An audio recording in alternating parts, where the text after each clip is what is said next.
break, right? Well, doesn't Donald Trump time this brilliantly today? How about a tax break? How about a big one?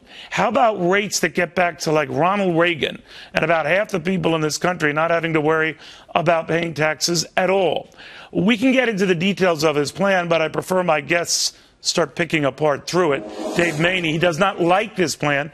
Larry Glazer and Fox Business Network's Jerry Willis do.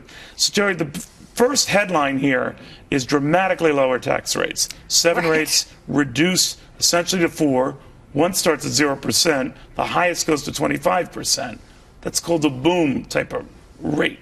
That's right. This would promote growth. There's no doubt about it. If there's anything Trump gets right here, it's incentivizing growth. It's incentivizing work. I mean, let's face it, if you have 50% of your income taken away in taxes, it's not a big incentive to work. And that's what he's doing here. He wants people to be incentivized to work, spend, invest, sock it away. That's what he'd like you to do. And I think that's fantastic. But the devil, of course, is always in the details. And I think some of us have big questions about that. The big headline for most folks today, though, is the I win portion of this, right? Half of Americans would pay zero. We're calling zero a tax bracket. This is the first time that I've realized that zero is a tax bracket. Now, the logic for that, for lawyers that understand like Glazer, is that if you individual, you earn $25,000 or less, or couples earning $50,000 or less, that you pay other taxes, you have other burdens, that you shouldn't have a federal income tax burden. That's all well and good. My only concern with that is I think everyone should have some skin in the game, and if half the paying public doesn't, and I don't think it should be a lot. I think you can have it as low as 1%, 2%, 3%, but some skin in the game so that you can at least monitor the game.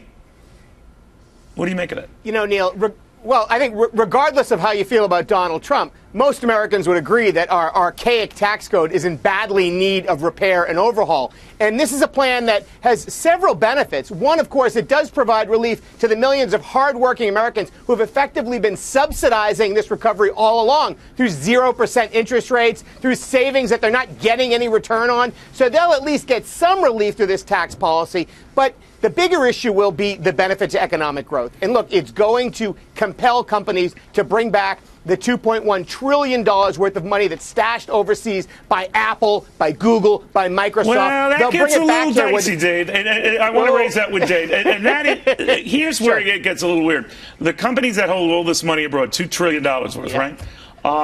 They would be incentivized to bring that back at, I think, a 10% rate, right, Jared? Right. And that would pay for this right up front.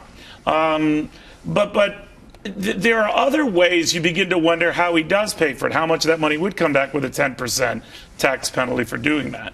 And then, Dave, the question becomes, what about these reduced deductions for the very wealthy that haven't been spelled out today? They probably will be, but we don't have a lot of details here. What do you think?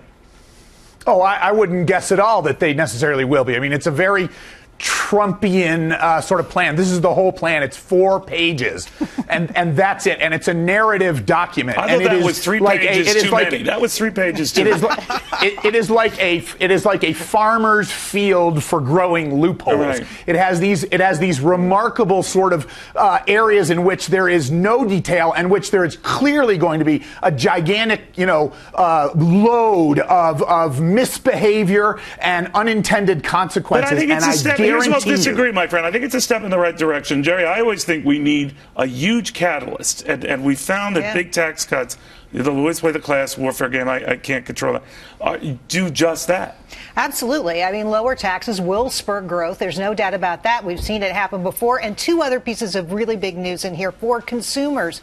The death tax dies. Alternative minimum tax, AMT, dies. That's good news for regular Americans. All right, but, immediately, Larry, people are going to say, all right, then sure, you're getting rid of a lot of taxes, getting rid of quite a few.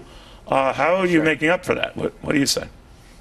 Neil, the current system is so hypocritical. It was created by special interests. It's like a Frankenstein manufactured event. And this will at least simplify, take some of those special interests out of the game so we can get back to providing benefits where it does create growth and benefit the majority of Americans. He's talking about lowering corporate tax rates. What a great thing to stimulate the economy, get rid of all the games that companies play to hide money, to circumvent the tax code, but help Dave, them grow, help them pay taxes. Your argument, Dave, is he doesn't do that, right? He plays fast and loose with some stuff, right? My argument is, at its heart, it's an extremely conventional Republican tax simplification simplification plan. Fine. But then there's these little buried nuggets, which like the repatriation tax, like this. He's got this weird 15% tax if you're an individual income earner instead of an employee, which would cause everybody at Goldman Sachs to become an independent contractor. It's insanity. All right, well, I'll put you down as a maybe on it, Dave. Larry, I want to thank you. Jerry, it goes without saying.